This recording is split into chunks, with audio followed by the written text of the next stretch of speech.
అవమానాలు పడినా ఎన్ని కష్టాలు పడినా చివరికి వాళ్ళ పిల్లలు కడుపును పుట్టిన పిల్లలు చనిపోతున్నా సరే చదువును కొనసాగించి ఈరోజు కోట్లాది మంది బిడ్డలకి మనకి రాజ్యాంగం ద్వారా హక్కును కల్పించింది. కాబట్టి ఈరోజు మనం ఇక్కడ బతకగలుగుతున్నాం, ప్యాంటు షర్ట్ వేసుకుని ఉన్నాం.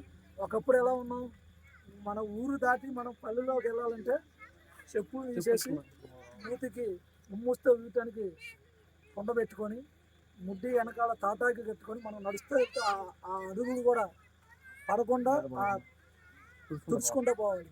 మెడలో గంట అంటే అంటరాని కులం కూడా వస్తున్నారు అని తెలియాలని పక్క బళ్ళలోకి మెడలో గంట కట్టుకొని నిలువు మధ్యాహ్నం ఆ సూర్యుడు పైన ఉంటే మనం నీడ పక్కన పడిద్ది కదా, మధ్యాహ్నం పూట అయితే నీడ మన మీదే పడిద్ది కదా, ఆ నీడ కూడా పక్కన పెడితే మైలు తగిలిద్ది అనేటువంటి నీచంగా బతికిన మనం ఈరోజు అన్ని వర్గాలతో సమానంగా బతుకుతుంది. మళ్ళీ మనం ఎందుకు బతకలేము? అది అంబేద్కరే కదా ఇచ్చింది. అంత ఇచ్చిన హక్కులను మనం ఎందుకు చేయలేకపోతున్నాం? పిల్లలకు కావాల్సింది ఒక్క బిడ్డ కలెక్టర్ అయితే ఈ జిల్లాలో ఉన్న మన జాతులు మొత్తాన్ని విముక్తి కలిగిస్తారుగా. మరి ఆడు కలెక్టర్ అవడానికి ఏం కావాలి? ఆ చదువుకోవాలంటే వాడు మనశ్శాంతిగా ఉండాలి, ప్రశాంతంగా ఉండాలి, సొసైటీ గురించి మొత్తం తెలియాలి. వాళ్ళకి తెలియాలంటే మన ముందు తల్లిదండ్రులు బాగుండాలి. తల్లి